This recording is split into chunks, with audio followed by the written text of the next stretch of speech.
Karen!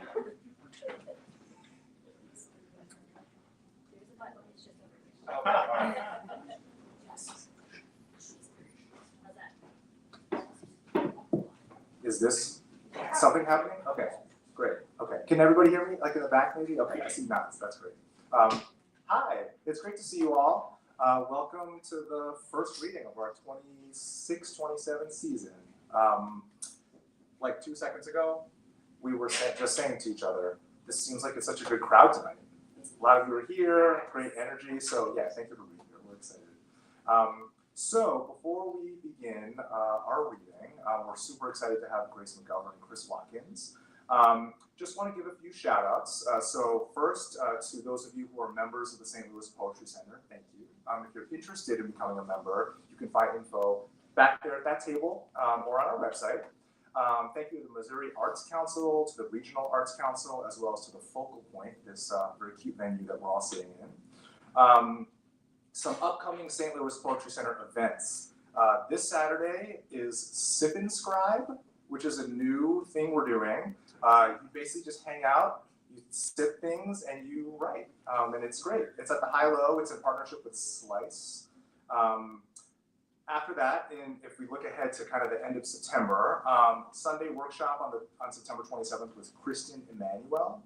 And then the next day, our observable reading series will feature Kristen Emanuel and Anna Ohakastro-Kusan.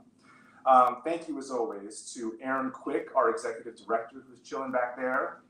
Yay! And extra special thanks to Lydia Golitz, who's sitting over there. She very recently joined us as our new programs coordinator. Yay! So, hi, Lydia. All right, so just for some good things to know, if you need to use the bathroom, it's out that door and it's to the left. If you are like some of the people in the room who have these beautiful looking Modelo's or waters, if you need anything to drink, you can also get it at the restaurant over there. Bring it over, they know the drill. What else? Okay, there are books in the back.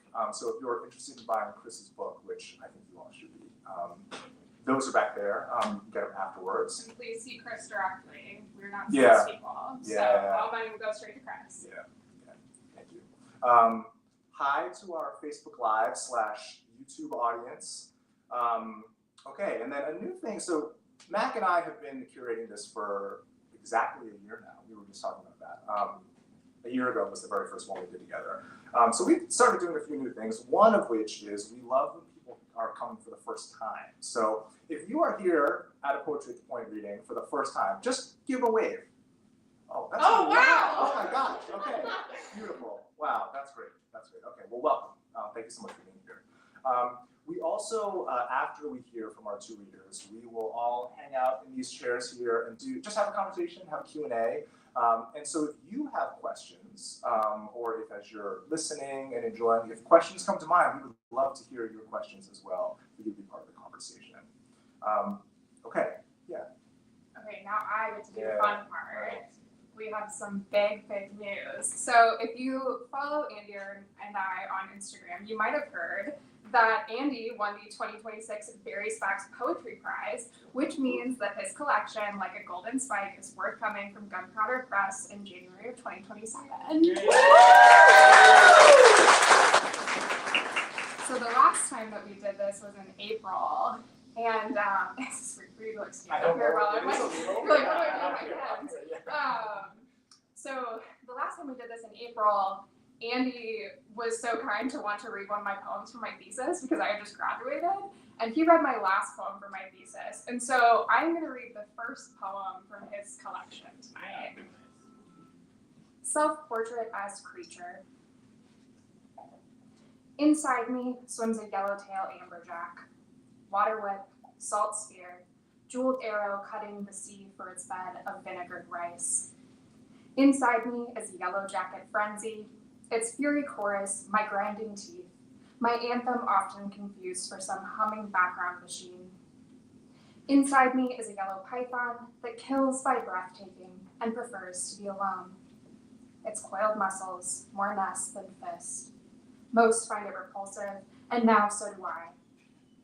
Inside my eyelids, flecks, constellations, cities in lights, cities in flames, what's left when they vanish. You did that. You did that. All right. I need Grace's smile. Come back. All right. Grace McGovern. Grace McGovern is a poet whose work is concerned with the lyric voice, lesbian interiority, and moments of unease entwined with tenderness, as well as kitschy figurines of all kinds. Love. Grace is an MFA candidate in poetry at WashU, and her work has appeared in Phoebe, Puerto del Sol, West Trade Review, and elsewhere. She was born in Rhode Island and now lives in St. Louis with her wife, dog, and 2 cats. Please give it up for Grace.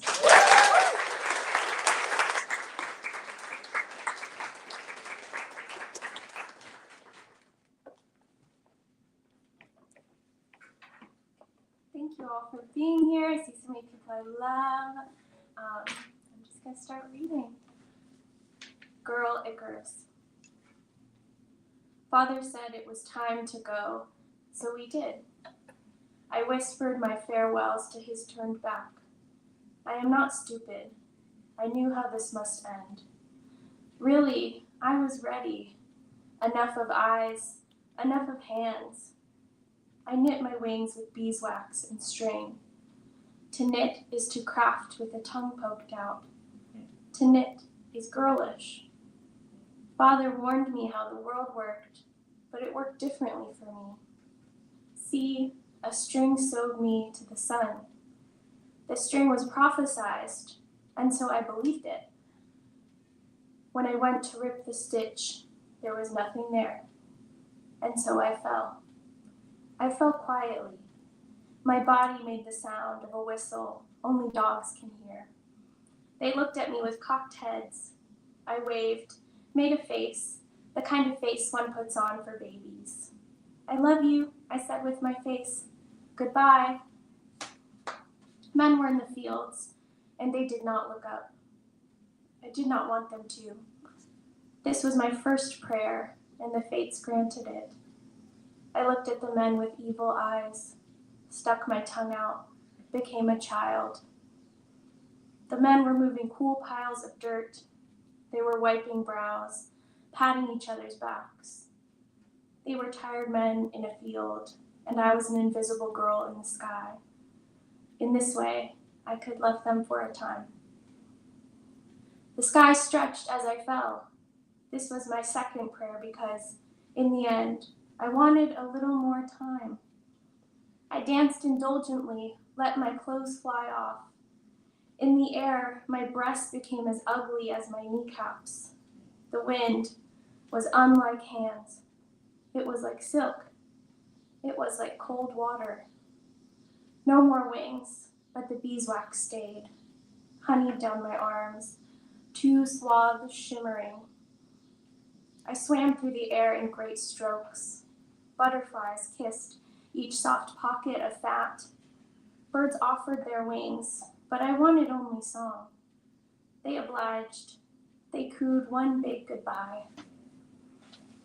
The fields were lined with discreet rows of corn that shimmered like embroidered thread. I imagined the Minotaur bringing a stalk to the great abyss of his nostrils and inhaling, how he would stroke the soft strands of corn silk, how his eyes would close with pleasure. I closed mine for a good long while. When I opened them, the earth grew much larger. Any moment now, I will become just legs poking out of the ocean's mouth. My third prayer is that no man will grab them. Bird Heaven lives at the Missouri-Illinois border. Bird Heaven is a shit-covered gas station where a nice boy named John works. John likes birds, even the dirty ones. John likes the mean geese, the bold blue jay, the scrappy robin, the rare delight of a buttery goldfinch. John even likes the rats that scatter when he turns on the backroom lights. He's just that nice. In Bird Heaven, John might as well be Jesus, might as well be Big Sky Daddy come down from on high. John demurs when the birds sing his praises, when they fill the air with tweedy exultations. Anyone would do what I do, John says, as he sprinkles the meager patch of grass with the finest seed, as he fills industrial basins with filtered water. But no, John, they really wouldn't. In fact, the other day, a driver used his newly fattened tank to run smack over one of John's pigeons. But John doesn't need to know this. His manager works overtime on this slice of bird heaven. She keeps a collapsible shovel in her trunk for such occasions. Another day in paradise, John says. And the birds agree. And they really, truly mean it.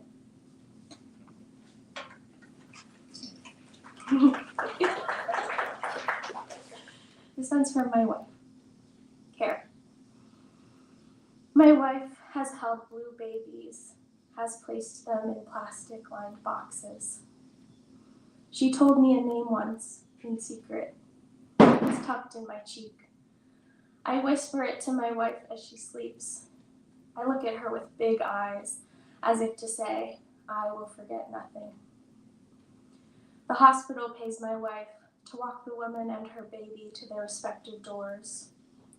The hospital gives my wife an hour to mourn at the art museum across the street. There is an exhibit full of exercise machines, treadmill tracks piled with mud-caked tires, bench racks heavy with pink pool inflatables, muscled animatronic arm that makes a fist, lets it go. Grasping her mother's finger, this took the child's whole hand.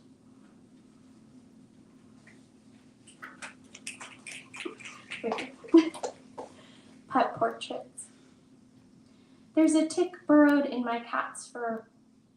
A tick can look like an angry pimple. I had a blood blister on my foot for months. It made me unseemly. In ways I am hideous. The callus of my left thumb has bloomed into its own craggy landscape.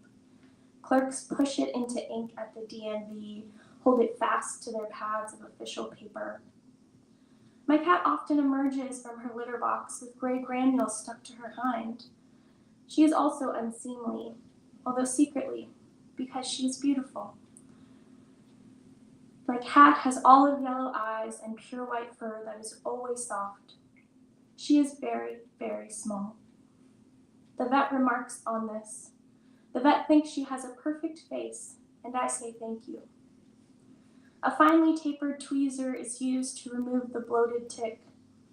The vet will wait to drown it until we are gone. I put my cat back in her soft carrier, heave it onto my shoulder. She blinks at me slowly through the mesh. We see each other for what we are.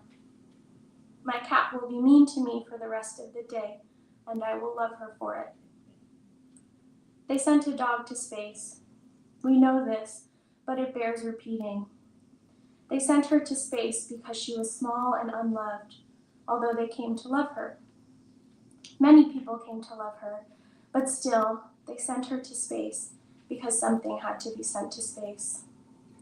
Before they sent her to space, she was a street dog. She was scruffy. She was very, very small. One of the scientists brought the dog into his home. He wanted to do something nice. His children held her fast, threw a ball. In this way, she became very big and beautiful. Space is cold, and you can't go outside. The dog was called Laika, which means barker. She was also known as Zhuchka, which means little bug. Technically, she did not have a name. These were just things they called her. It bears repeating that they sent her to space and did not expect her to return. This is a sneaky way of saying what's true. An extinct breed of dog was used to warm churchgoers' feet. Laika looked a bit like this. Laika died very small, looking out of a window that wouldn't open. So I have my last 3 poems, and my final 3 are all what I call trinket poems. As was explained in the intro, I love little trinkets and domestic spaces, and I tend to write about the things around me and in the home. and sort of bring them to life in that way. So I want to share my 3 trinket poems with you all, and thank you again for being here and listening. I birthed a ceramic cow in the alley. Chartreuse was her name. Her rain boots were chartreuse.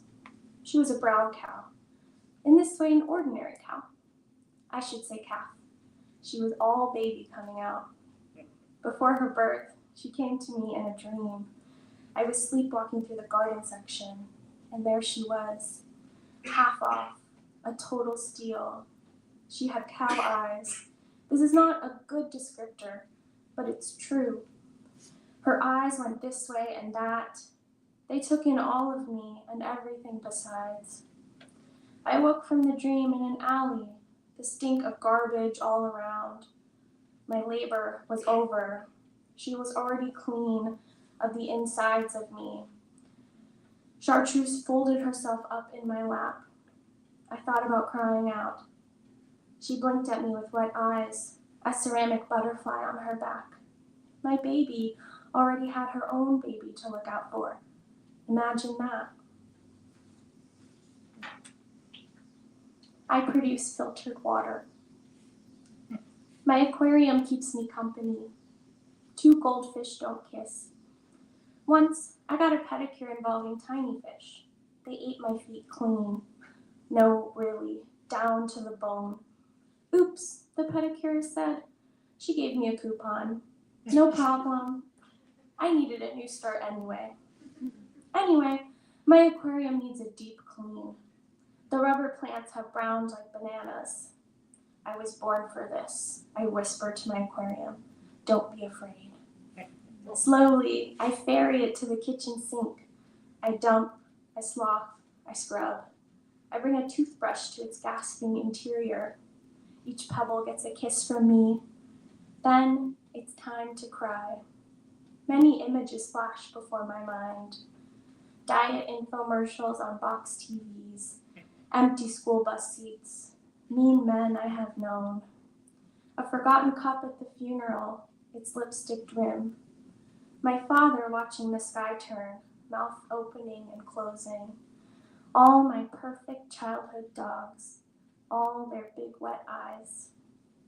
The tears, they've come. I tilt my head over the bowl. My fish are plastic, but their room is full. I love them so much that the bowl overflows.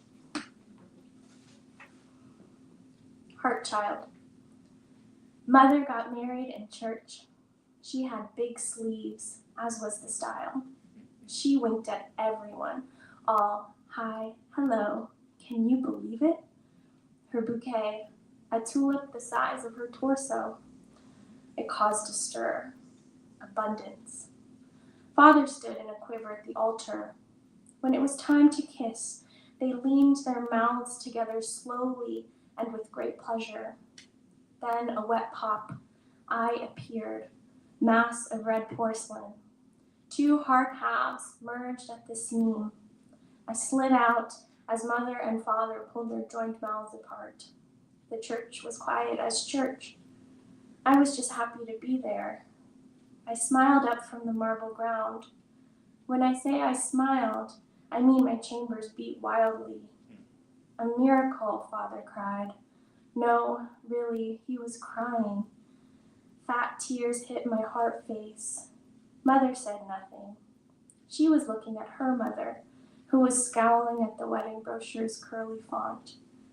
No one looked at mother, except me. I looked really hard, with all of my body. I stretched out in front of her life like a rug. Thank you.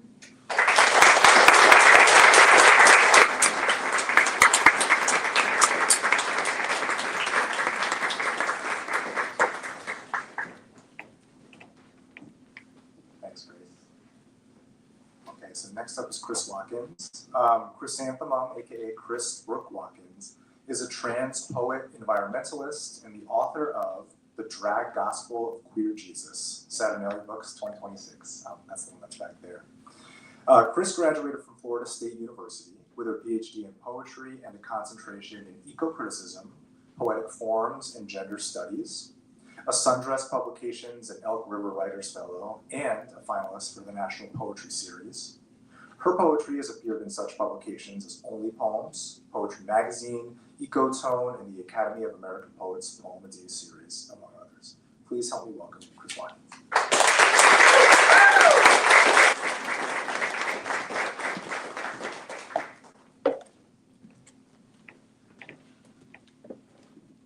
It's a sad day. We lost Dolly Parton. We need poetry. I'm going to start off.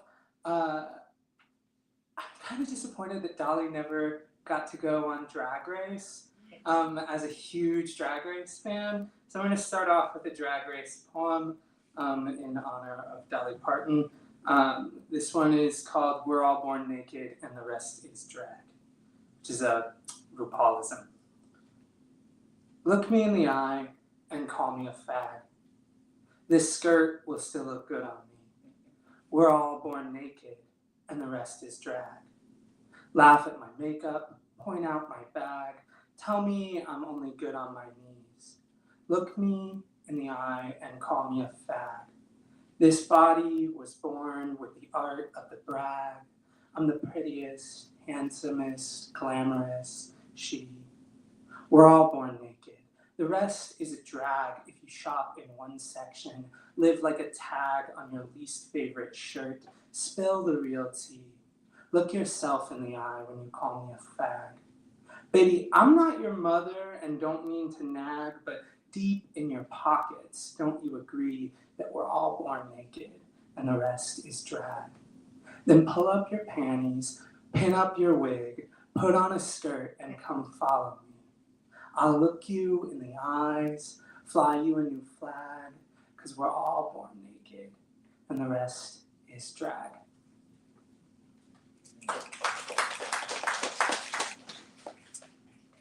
Where are my Lutherans, or former Lutherans? I grew up about an hour east of here, and I was raised in the Lutheran church. Lutherans really love Paul. If Catholics love Peter, Lutherans love Paul. I really hate Paul. He was not a nice guy. He's very misogynistic.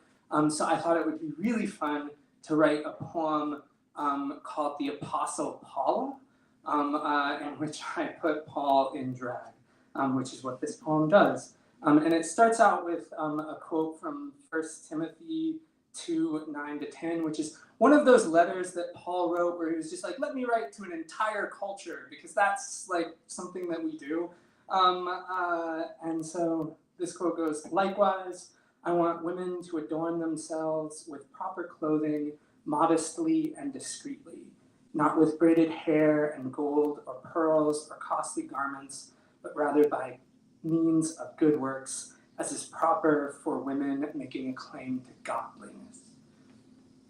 Yeah. The Apostle Paula. Oh, and the only other thing you need to know in case you aren't familiar with the story of Paul, at one point he really hates Christians and he's going to kill a bunch of Christians in Damascus, and then God's like, boo! And he knocks him off his horse. Paul goes blind for a while, and then he's like, I love Christians. So, the Apostle Paula. I was riding toward Damascus to yell at some Christians and maybe stone a few uninhibited women, when Christ, that cowboy, saw I couldn't ride a horse for shit, came down as the wind and whispered, buck, in my pony's ear. The next thing you know, I've had a vision, a conversion. I've slept in the house of Christians, and I'm no longer Saul, but Paul. I know all the Lutheran prayers better than your grandmother. And still, I couldn't get things right, always telling women what to do or even how to wear their hair in church. Oh, ladies of Ephesus, surely you know most of us need more than one transformation in our lives. Christ set me straight a second time by putting me in drag. And I have to admit, at first I thought she was crazy, coming at me with that makeup brush as if it were a knife, and I, the lamb of sacrifice, then hog-tying me in that corset. But like most prudishness, I found mine was rooted in jealousy. Who doesn't want to wear pearl earrings, gold eyeshadow, and to speak of beautiful things? I wanted every bit I couldn't want: a costly garment, low cut, velvet, high slit up the thigh. I wanted breasts and cat eyes, glue on lashes, and hair that bumped the door frame when I walked into the room. I wanted to be noticed by everyone, to glitter like a stage light at a cabaret. My whole life till then had been a lip sync where I kept getting the words wrong. No longer. Welcome to the stage, the Apostle Paula. This one goes out to my Ephesian sisters. I can't ask your forgiveness for all the pain, but damn it, I can sing.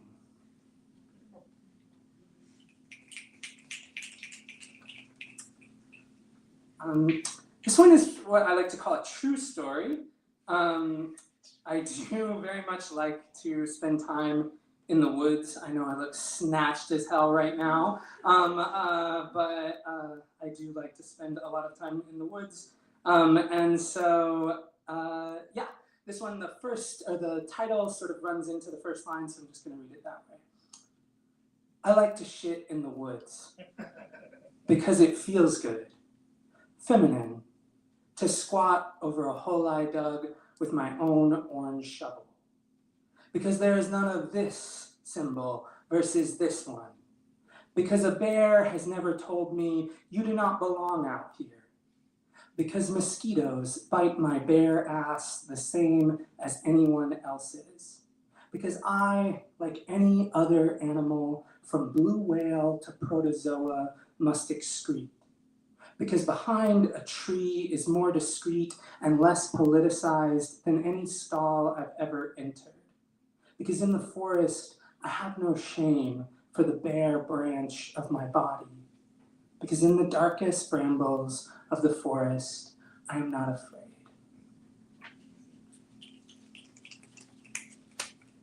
This next one is, it's after several poets. I have it after Torrin Greathouse, after Ilya Kaminsky, after Pablo Neruda, because I noticed that they were all doing the same thing. And it is, it's a poem that rejects metaphor. Torrin does this in one of her poems in Wound from the Mouth of a Wound. She writes, the body of a girl lying on the sidewalk is like the body of a girl lying on the sidewalk. I thought that was really interesting, this sort of rejection of metaphor, because so much of Robert Frost said poetry is metaphor. So I find it really interesting to sort of push back against that like foundational principle when something is so horrible that you can't metaphorize it. And so this was my attempt at that. And this one is called Global Emissions Rose into the Atmosphere like emissions rising into the atmosphere. I give up on metaphor and simile. The fishhawk did not fly like a coat hanger on which to drape my grievances, but like a fishhawk. And her cry was not a thorn like those pounded into Christ's head, but the ordinary cry of a fishhawk, with nothing in it of forgiveness. And Mullet swam in schools beneath her shadow, not like our collective imagination for reducing the warming of the planet, but like a school of mullet. Crude oil spilled into the Gulf, and it was not the dipping of day into darkness, but crude oil spilling into water. And turtles ate of it because it appeared like jellyfish, but it was not jellyfish. And the turtles were overcome with bleeding and with ulcers. And the ulcers were not like a red spot on the surface of Mars, but like ulcers on the lining of the stomach. And the gas tank in my car was not like the lining of a stomach, but like a gas tank that I continued to fill. And global emissions did not rise into the atmosphere like prayers rising toward heaven, but like emissions rising into the atmosphere. And even hearing it in plain speech, without symbol or the fruiting bodies of language, I still cannot bring myself to understand what we are doing.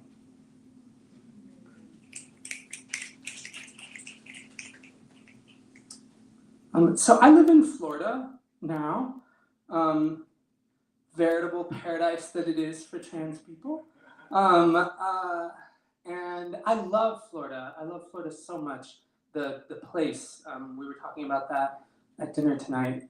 But the political state of Florida is something that I continue to struggle with. And I wrote this poem in 2022. I think it's only gotten more relevant. I think it's only gotten more relevant for the entire nation. This is a poem called Don't Say Gay, which is after our famed piece of legislation, the Don't Say Gay bill.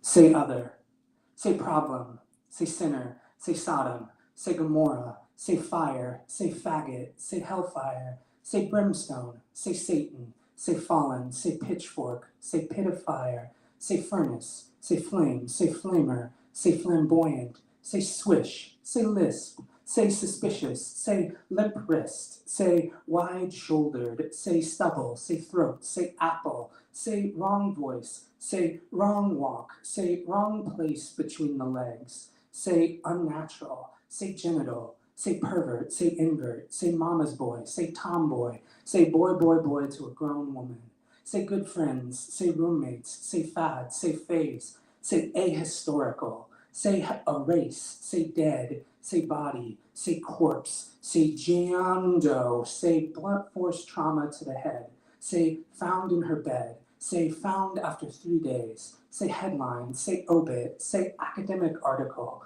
say theory, say Darwin, say natural selection, say biological, say animal, say extinct species, say lesser, say lower, say on your knees, say confession, say abomination, say fiction, say fact, say fairy, say fury, say furor, say power, say ruler, say president, say supremacy, say hate, say legislate, say hit, say halt, say held to the ground, say billy club, say bullet, say in the back, say blue, say blood, say law, say order, say progress, say protest, say dissident, say undesirable, say campaign, say concentrate, say denial, say triangle, say ghetto, say experiment, say camp, say solution, say what you really mean.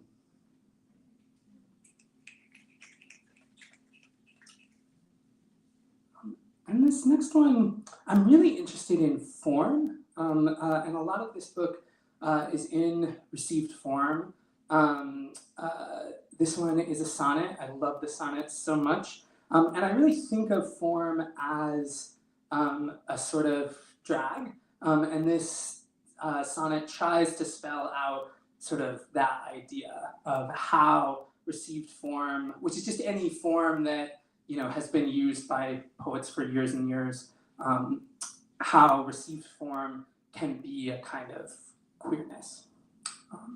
The sonnet in drag. She's charismatic, mistress of the brag. Who turns a look like hers? The highest tuck you could have, you might say she's enjammed. Her wig don't ever slip. Her lip syncs never slack. She struts around in 5-inch heels and lines her syllables in red lip liner. Looks like one of Shakespeare's girls, and boy, she rhymes like he's inside her, thumbing through her book. You'll want to read like her. You'll want to wear hip pads beneath your quatrains, stuff big words in every line to burst the iam's brassiere, to be Elizabethan, queen of bards. But can you bring it like a bottom from the top, from the title to your couplets, death drop?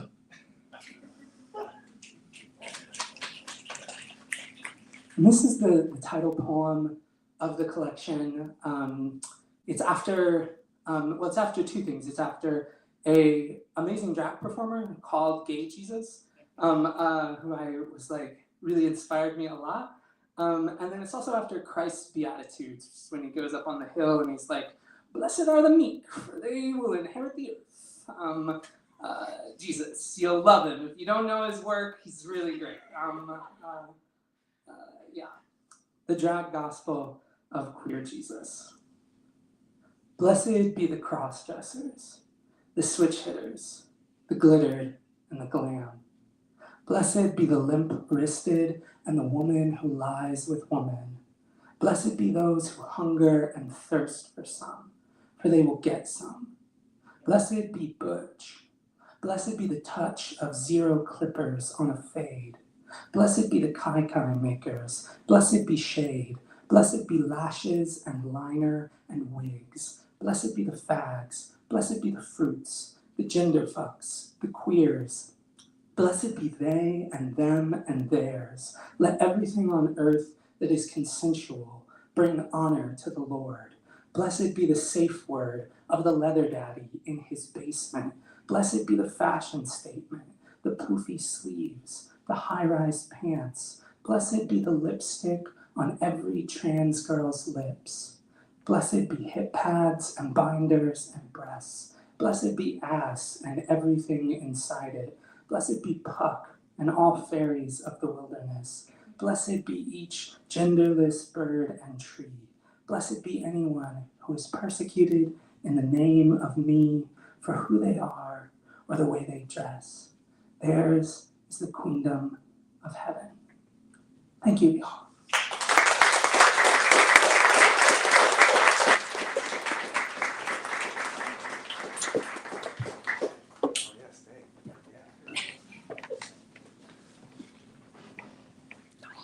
All right, so as I rearrange some stuff up here to prepare for our conversation, as a reminder, if you have questions, we hope that you'll ask them.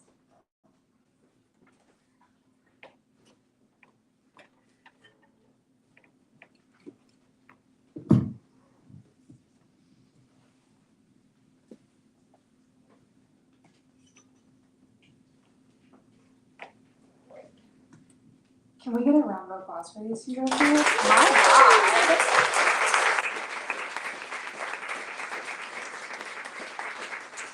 So we have some questions, but I'm gonna hijack this thing right now because if I don't speak about what's in my head, we're never gonna hear it. So I think it's safe to say that you guys both probably have some obsessions that you're writing towards. We could pinpoint those for you probably. But I would rather let you both talk about what your obsessions are and how those are used as like a vehicle in your writing and what that looks like for both of you. Yeah, I have so many, mostly related to objects and things in the domestic space. Like, I find myself trying to write about other things, and I decide to ignore that impulse at this point. I just want to write about the things I want to write about in my lesbian domestic space. Like, that's how I look at my sort of little life with my wife and the things that surround us. They become little conduits for things I'm thinking about. So yeah, I mean, I think a lot about sort of a queering of domesticity and what does it mean to like have objects around us that are absorbing like our energy and are sort of allowing us to enter these like surrealistic portals. I'm very into surrealism. That came through a little bit, but yeah, I mean, trinkets, babies, being a lesbian, those are like my big three. Trinkets, babies, being a lesbian. That's great. The Holy Trinity. Yeah.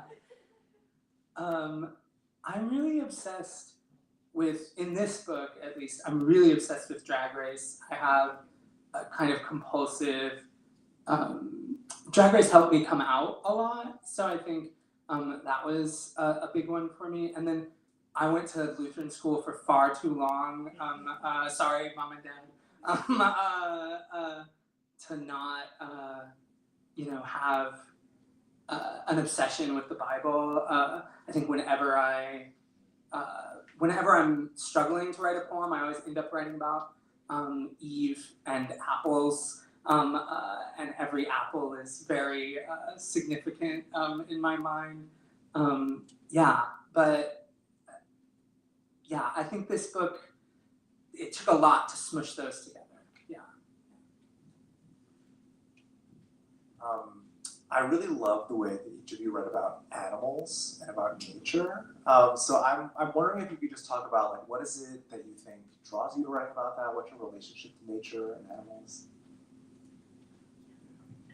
First, yeah, I think like I'm very invested in like prey animals and farm animals, and I mean I'm just a very sensitive soul. I've been a vegetarian since I was 16, and I see a lot in a value in like writing into sort of like animals we don't think about or people we don't think about. It kind of ties back to babies, like sort of what does it mean to be a voiceless little creature in the world. And so I don't necessarily like mean to be writing about animals. I don't always consider myself like a nature poet or an animal poet, but it is very much there, and it's interesting to see like different ways we write into animalism.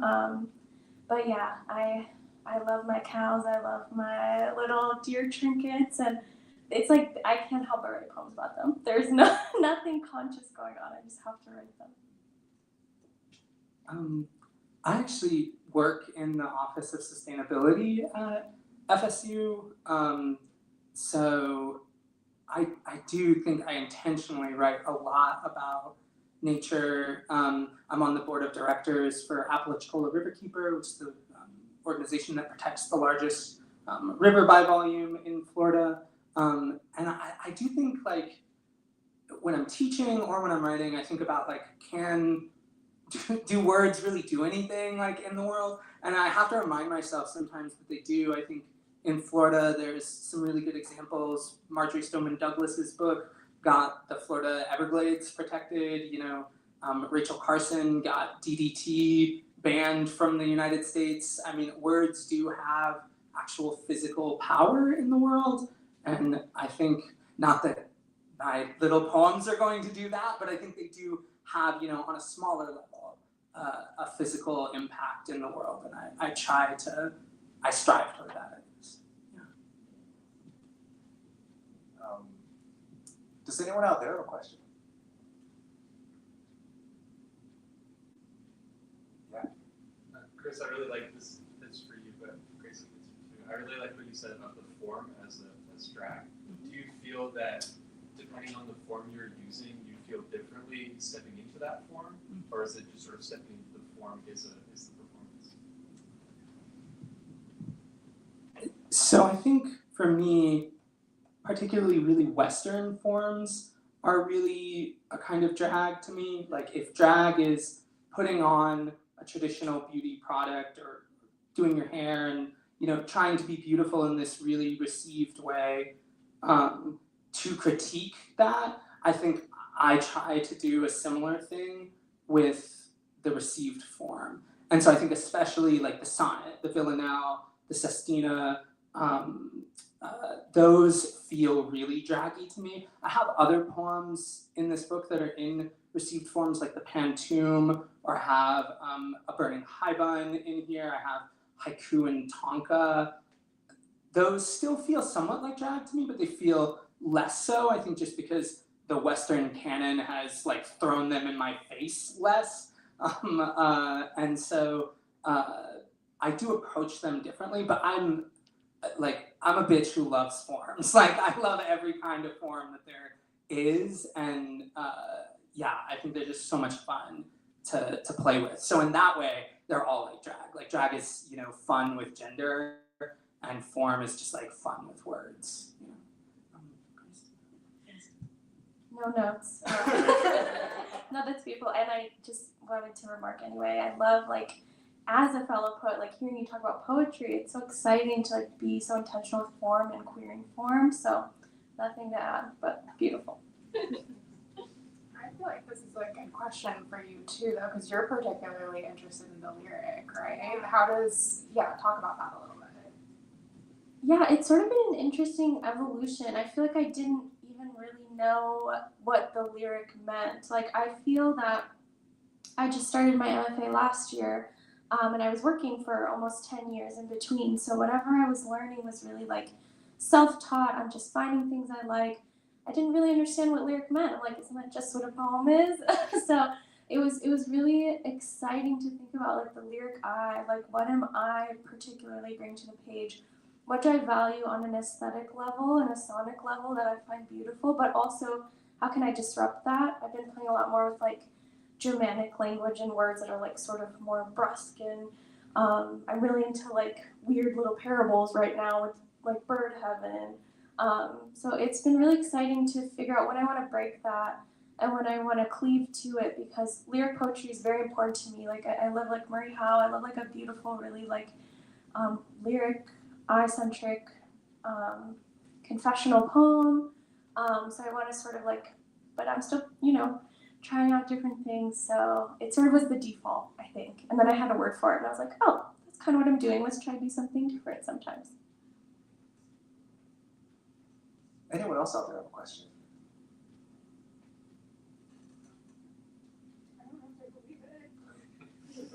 I'm skeptical. Yeah, I'm suspicious. Well, feel free to keep thinking. So right now, we are living in a moment where poetry, art, other forms of expression are being threatened. And I would love to hear you both talk about what you think just the role is of the poet in society today, and like what that means to you right now. Do you want to? I feel like you keep having this. Yeah, this is really hard. Yeah. What is the role of the poet? Didn't Socrates say like we should banish all the poets or something? Yeah. I don't think we should do that.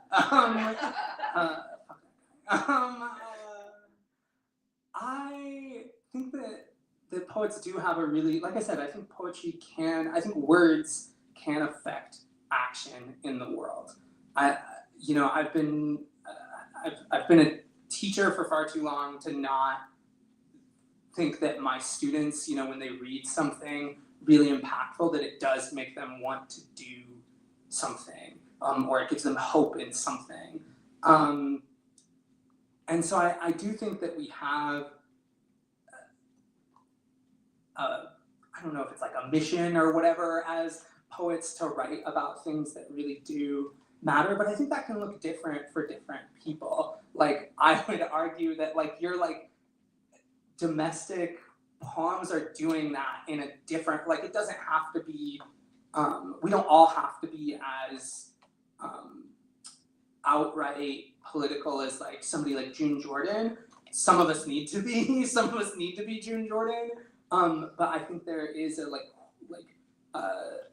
quiet political nature of kind of every poem. And it's just like, like being a decent human being is somehow political now. Like not being actively horrible is somehow political now. And so like poetry can do that. And yeah. Yeah, I completely agree. I think, all art is political in its own way, and even just having, I like to think of poems as little mirrors, and I think it can be a mirror. I think of myself when I was younger and like encountering queer poetry and what did that mean for me, or queer literature. It just to feel seen is like one of the most basic human rights we all deserve. And I think all art can do that, but poetry is especially exciting because it's so convention breaking and we're doing whatever we want on the page. It's inherently queer, I think.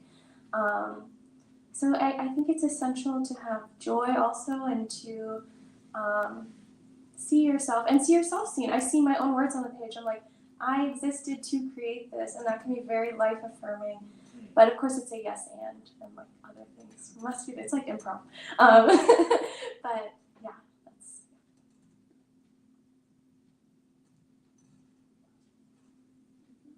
All right, it's time for a last call for audience questions. So anything more? Yes, please. Thank you. I actually just come with 2 questions. Should Love I choose between them or? No. Okay. Yeah. So that's the second one first, and then the first one will make more sense. So you just used the phrase inherently queer about like the form of poetry.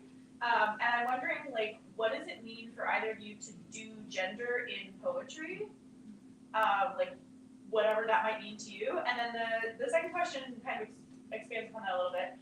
So like me personally, I read my way into my gender. Like I would not be a non-binary person without having read Judith Butler. And I also wouldn't be a Lutheran without having read Luther. To just bring that out there. But you're talking about the power of words, and I was wondering like if there are any particular poets that either of you wish people would read more so that they can read their way into a better world. Thanks for that question. I'm going to answer while I also try to think with the back of my brain about Poet Recs, because of course they're all gone now that I'm talking.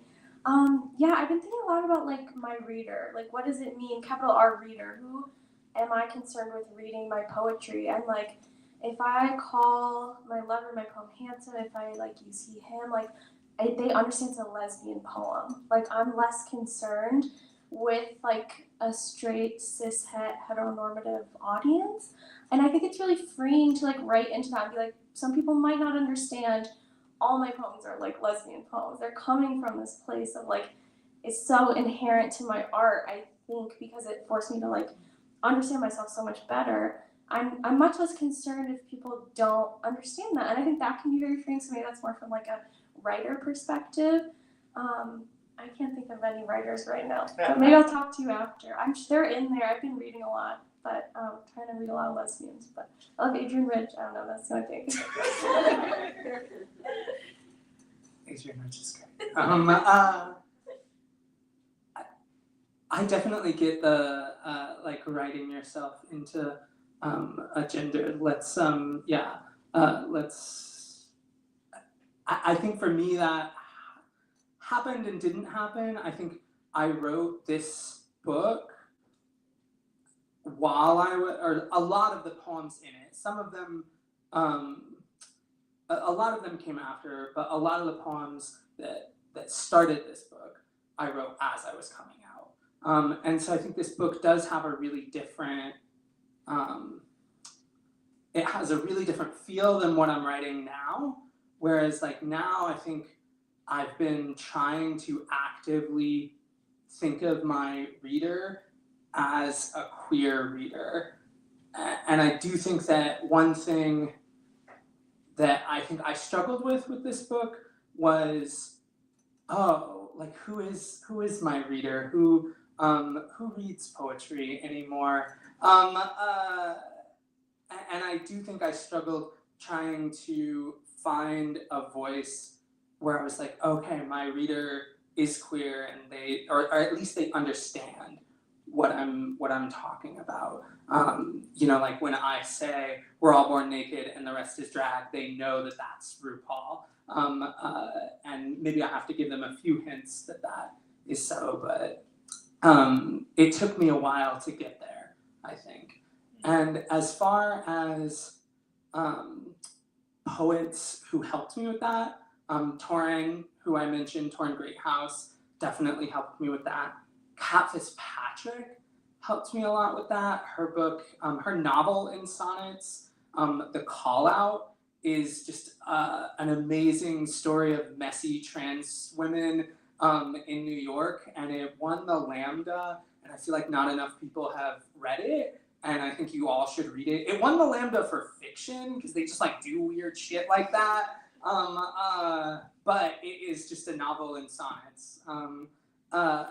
Yeah, I think there's so many, Ricky Laurentiis I've been reading currently. There's so many amazing like queer and trans poets whose work really, really helped me find my voice. And I think that has really, really impacted how I identify even. You know, when I was writing this book, I was more like identified as non-binary, and then through the process of writing this book, I started to more come out as a trans woman. And so I think writing really can help you process through those kinds of things. I think it is really useful. You know, just thinking again about writing in the physical world. Like it can help you process your own physical being.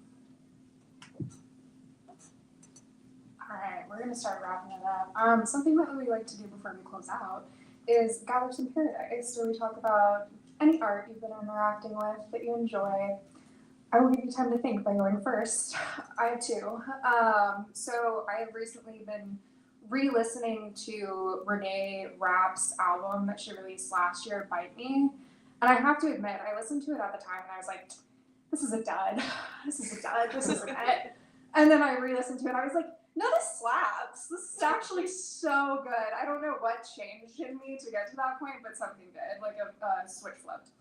And then the other for me, my wife recently showed me a movie that's on Amazon right now, and it's called The Sound of Metal, and it is about a drummer who is in a metal band who loses his hearing, and the journey that he goes through with that. It is literally so good. I can't stress it enough. What you got? What do I have? I recently rewatched Past Lives. I don't know if we've seen this movie by Celine Song. Yeah, I'd recommend it. It's about longing, which is what I think about 24/7. So, while I'm dreaming. Anyway, so yeah, a really beautiful movie. Amazing. I also have a music rec. I love Romy Wolf very much, as all the people who love me know. Twiggy's amazing. Her new album's coming out. Love her. I think she's an amazing writer. She's very inspirational to me. And for books, I really want Matea Harvey because she's coming to Wash U. It's open to the public. Super surrealistic, interesting use of language. I loved modern life, so that would be my rec for Matea Harvey. I am teaching this art writing class right now, and so and I'm not going to be able to remember the name of the poem, but it's a poem by Cameron Awkward Ridge, and it's trans study is it's like trans study, and then it's a colon, and it's the name of the artwork. But both the poem and the artwork are so beautiful. It's just, at first it looks like it's an all black image, and then you slowly see that it's a face, and it blows my mind every time, and I just love it. And Cam does such a good job of describing it, and it's wonderful. If you're teaching ekphrasis, it's my new favorite poem to teach ekphrasis. And then I watched last night and could not shut up about it. Teenage Sex and Death at Camp Miasma was so good. I loved it so much. And if you haven't seen it, you should see it. It's just all about queer and trans sex and joy and all sorts of good things. It's really sexy. It's really, really sexy. I loved it. All right, please give it up for our two brilliant readers and new friends. All right, so until next time, open a door, keep the door open. Thank you so much for being here. Have a great day.